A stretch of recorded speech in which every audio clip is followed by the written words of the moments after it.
இயேசு உங்களை நேசிக்கிறார். இந்த நாள் வேதாகம தியானத்திற்கு உங்களை அன்புடன் அழைக்கிறேன். நானோ நம்முடைய கர்த்தராகிய இயேசு கிறிஸ்துவின் சிலுவையை குறித்தே அல்லாமல் வேறொன்றையும் குறித்து மேன்மை பாராட்டாதிருப்பேனாக.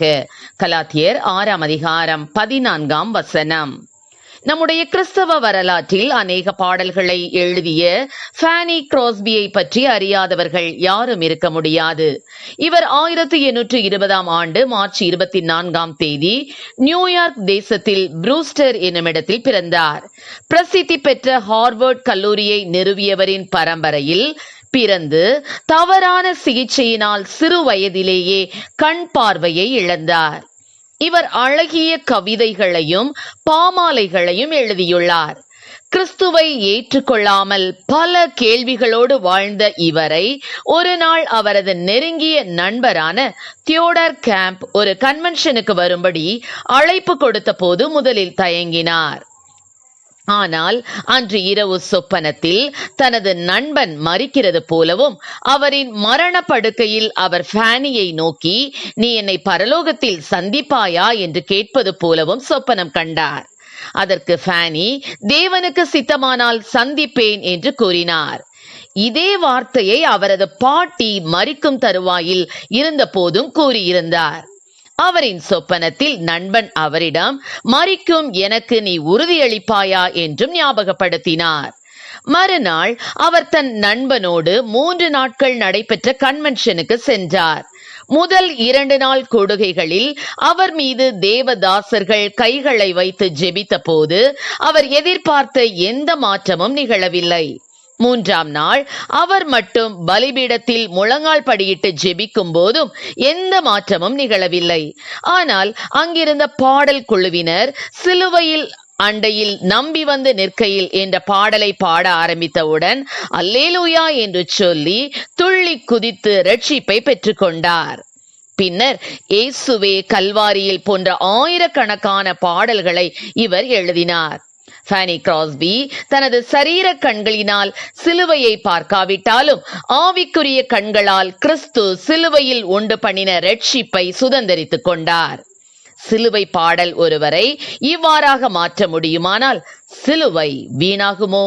அவர் சிந்திய இரத்தம் வீணாகுமோ? வீணாகாதே. நாமும் சிலுவை கருகில் செல்லும் போதெல்லாம் சிறப்பானவர்களாக மாற முடியும். ஆம், என கருமையானவர்களே, சிலுவைநாதர் இயேசுவை நோக்கி பாருங்கள். அவர் நமக்காக பட்ட பாடுகளையும் உபத்திரவங்களையும் நிந்தைகளையும் அவமானங்களையும் நினைத்து பாருங்கள். அவர் பாவத்தை அறியாதிருந்தும் கள்ளனை போல அடிக்கப்பட்டதை பாருங்கள். அவர் பாவமறியாத சுத்த கண்ணன் என்று வேதம் கூறுகிறது. அந்த நல்ல தேவன் நமக்காக சிலுவையில் தொங்கினதை நினைத்து பாருங்கள். அவரை நோக்கி பார்த்தவர்கள் ஒருபோதும் வெட்கப்பட்டு போனதில்லை. அவர்கள் அவரை நோக்கி பார்த்து பிரகாசமடைந்தார்கள். அவர்கள் முகங்கள் வெட்கப்படவில்லை. மோசே தேவனை நோக்கி பார்த்த வேளையில் அவன் முகம் பிரகாசமடைந்தது என்று பார்க்கிறோம்.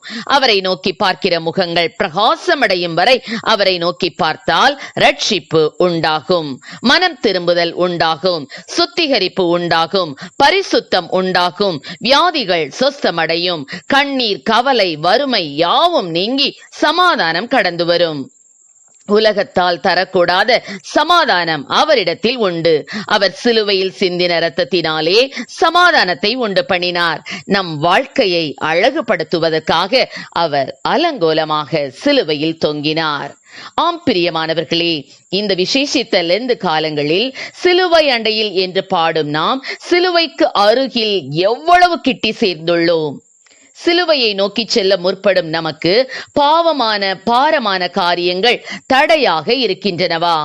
கலாத்தியர் 5:24 கிறிஸ்துவினுடையவர்கள் தங்கள் மாம்சத்தையும் அதன் ஆசை இச்சைகளையும் சிலுவையில் அறைந்திருக்கிறார்கள் என்று வாசிக்கிறோம். சிலுவை வெற்றியின் சின்னம்.